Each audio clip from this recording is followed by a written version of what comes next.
Good morning, everyone. Today we're going to replace the seals in the bottom cap of a Shock Monster 2.0 shock with an 1.5-inch shaft, but the same principles will apply regardless of the shaft size or the body diameter.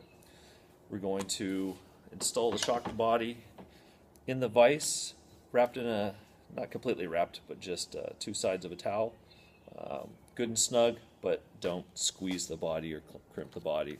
We need a strap wrench or a pair of channel locks to remove the bottom cap. I'm going to use the strap wrench today. If you're using channel locks, one of the best things you can do is wrap the bottom cap in some blue painter's tape a couple of times. And when you crimp down on the painter's tape, just make sure you only hold it in one spot. You may end up with a small line here and here from two teeth, and then the 180 degree you may end up with two small lines, but you won't mar up the entire cap. So we're going to use the strap wrench to remove the bottom cap. Once I break it free, it'll unscrew by hand from there. I've already drained all the oil out of this shock by removing the Schrader valve down on this side, letting it sit upside down for a few minutes. When I take this cap off, a lot of times I'll get a little bit of residual oil at the bottom, so make sure you got a drip pan under it. Set the shock body off to the side. Now I've got the piston assembly bottom cap, and you may have an Allen bolt or a hex bolt. Either way, remove the piston assembly bolt, set the entire assembly off to the side. That's going to leave you a bottom cap and a shaft. Bottom cap will simply slide off the end with a small screwdriver. We'll pry the wiper seal out of the way. That's the one with the tall headed lip on it. And then reach in and grab the seal itself. The seal, you'll see, has an O-ring assembly on the back side. Some bottom caps will have two seals. If you have two seals, replace both seals. We're going to reinstall the seal. The O-ring side will be down. So in this orientation, threads are down, O-ring is down. Put it in the middle journal. Push it in with our fingers. We may have to drop it in with the screwdriver just a little bit to pry it in there. And then the next is the wiper seal. This is what cleans the shaft. The lip side will go up, so fat side of this meets tall side of the wiper seal. Push it in with your fingers into the journal. You're in. We're going to coat it with just a little bit of oil. There's an O-ring on the outside here. We're going to pop that O-ring off and replace it with a new one while we've got it apart.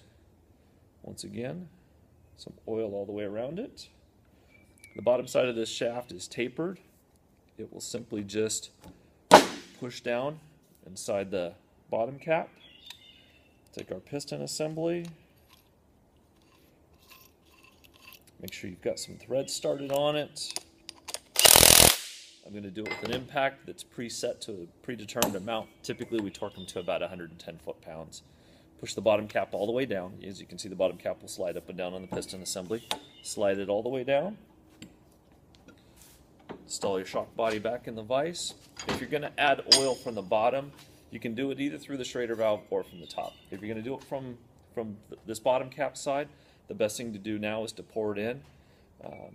Consult either the online store or call us and we'll tell you how much oil to add back in it. For this particular shock, we're using 6 ounces of fluid. Most of the time I find it's easier to fill the cup to, say, 8 ounces of fluid, pour 6 ounces in it, and then leave 2 ounces in the bottom. If you're trying to get every little last drop out of 6 ounces and you've only put 6 ounces in the cup, a lot of times it won't come out completely and you'll be there forever draining it. So we're going to do ours after. So now we have our shaft assembly, bottom cap piston assembly. Piston just starts in there.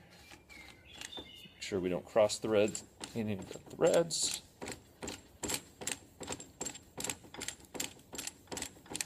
Screw it back together. Grab our strap wrench.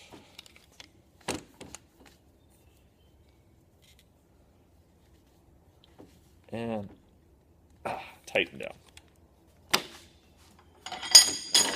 You've replaced the seals in a Shock Monster 2.0 with an 1.5-inch shaft. Have a great day.